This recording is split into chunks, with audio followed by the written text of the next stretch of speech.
जल्लाद कह रहा है कि शबनम का अपराध माफी लायक नहीं, इसे फांसी मिलनी ही चाहिए। अपनी बहन भाइयों को तो जो है भाई, जो कुल्हाड़ी से मारा और जहर देकर, और साथ में सलीम भी था, इनको तो फांसी होनी चाहिए। शबनम के चाचा और चाची भी कह रहे हैं कि उनकी भतीजी ने गुनाह अजीम किया है, उसे फांसी की सजा तो होनी ही चाहिए।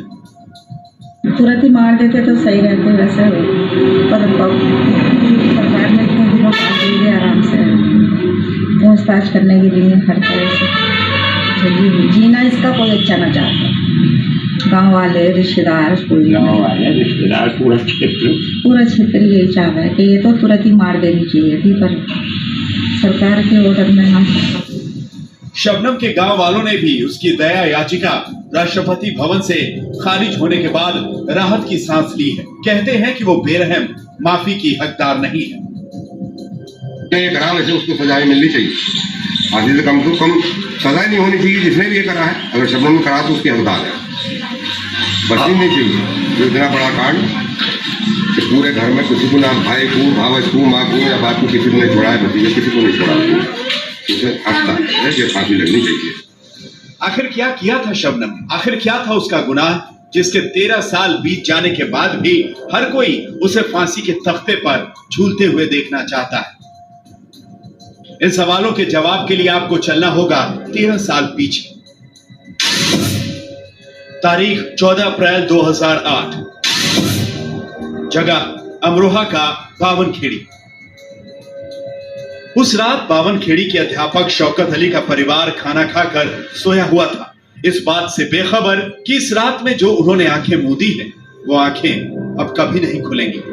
ये रात उनकी जिंदगी की आखिरी रात साबित होगी, क्योंकि जो खाना खाकर पूरा परिवार सोया था, उसमें उनकी इकलौती बेटी शबनम ने जहर मिला दिया था। खाने अस्सलामुअलैकुम, आदाब भाई, कैसे हो आप सब? उम्मीद है कि आप लोग बिल्कुल ठीक होंगे। आज का जो मेरा टॉपिक है वो आप देख ही चुके हो। शबनम क्यों मारी थी अपने माँ बाप को? शबनम एक लड़के से मोहब्बत करती थी जिसका नाम सलीम है। वो शबनम से कम तालीम याफ्ता था, सिर्फ वो 8वीं पास था, जबकि शबनम डबल MA कर चुकी थी। और शबनम के माँ बाप हैं वो नहीं चाहते थे कि उस लड़के से शादी हो, और शबनम दौलत के लालच में आकर के और इस लड़के की मोहब्बत की वजह से अपने माँ बाप को मारती। 7 लोगों को अपने घर में खुद ही कत्ल कर दिया। आप लोग सबको पता होगा। अगर आपको नहीं पता है तो आप गूगल पे जाकर रिसर्च करेंगे कि भारत की पहली औरत जिसे फांसी की सजा मिली है, उसके बारे में पूरी तहकीकात करेंगे आप, तो आपको खुद ब खुद मालूम पड़ जाएगा। तो मेरा मुद्दा ये है कि शबनम वाकई गुनहगार है। सारे इल्ज़ाम सब शबनम के ऊपर आए हैं, सारे सबूत शबनम के खिलाफ हैं। फिर भी मैं कहती हूँ एक बार फिर से कोशिश करें कि शबनम वाकई गुनहगार है। एक बार तहकीकात होनी चाहिए। शबनम को फांसी लगने से पहले एक बार शबनम के ऊपर फिर से तहकीकात करें, क्या वाकई शबनम गुनहगार है? फिर से CBI जांच होनी चाहिए, क्योंकि शबनम जिस वक्त कत्ल करी थी उस वक्त एक लड़की थी, और खूबसूरत लड़की, अपनी एक उम्र बिता चुकी है, और शबनम किसी के लिए अब नुकसानदा नहीं है, जहां तक मेरा तजुर्बा कहता है। और शबनम के एक बच्चे भी हैं, और वो बच्चा भी शबनम का कहता है कि मेरी माँ को फांसी की सज़ा मत दो, बार बार गुहार लगाता है।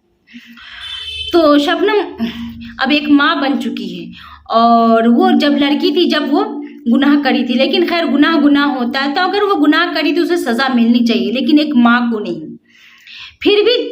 फिर भी अगर गुनाह करी है तो फिर भी उसे सज़ा मिलनी चाहिए।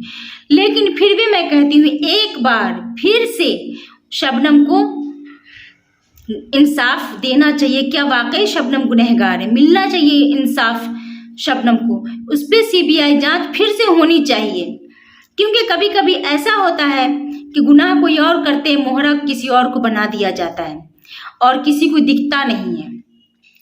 और मैं एक चीज़ और कहना चाहती हूँ कि हिंदुस्तान में, हमारे भारत में सबसे पहली महिला है जिसे फांसी की सज़ा मिली है। अभी सज़ा हुई नहीं है, तो कहीं ऐसा ना हो पहली सज़ा ही गलत हो जाए और पहली सज़ा में ही नाइंसाफ़ी हो जाए, कहीं शबनम बेगुनाह हो और उसे फांसी की सज़ा मिल जाए, तो ये हमारा भारत महान फिर तो पीछे रह जाएगा। मेरा ये कहना है कि एक बार उसे फिर से जांच होनी चाहिए शबनम के ऊपर। और मैं ये वीडियो इसलिए बना रही हूँ कि मेरी आवाज़ तो ज़्यादा दूर तक शायद अभी नहीं पहुँचे, लेकिन मैं सोचती हूँ कि जल्द से जल्द ये आवाज़ लोगों तक जाए, और अगर मेरी आवाज़ किसी यूट्यूबर, बड़े यूट्यूबर तक चली जाए तो मैं गुजारिश करती हूँ उनसे कि वो भी शबनम के ऊपर आवाज़ उठाए, ताकि शबनम की ये सज़ा कम हो जाए, या तो फिर अगर शबनम गुनहगार है तो उसे सज़ा मिले। लेकिन वो अब तो उम्र कैद है, एक माँ बन चुकी है, लेकिन अगर वो ना गुनहगार नहीं होगी तो फिर बेकसूर होगी। अभी तक शबनम कहती है कि मैं बेकसूर हूँ, मैं गुनहगार नहीं हूँ, मुझे फंसाया गया, शबनम का ये कहना है। तो मेरी इल्तिजा है सारे यूट्यूबर से कि एक बार शबनम के ऊपर आप वीडियो बनाएं और शबनम के लिए आप आवाज़ उठाएं।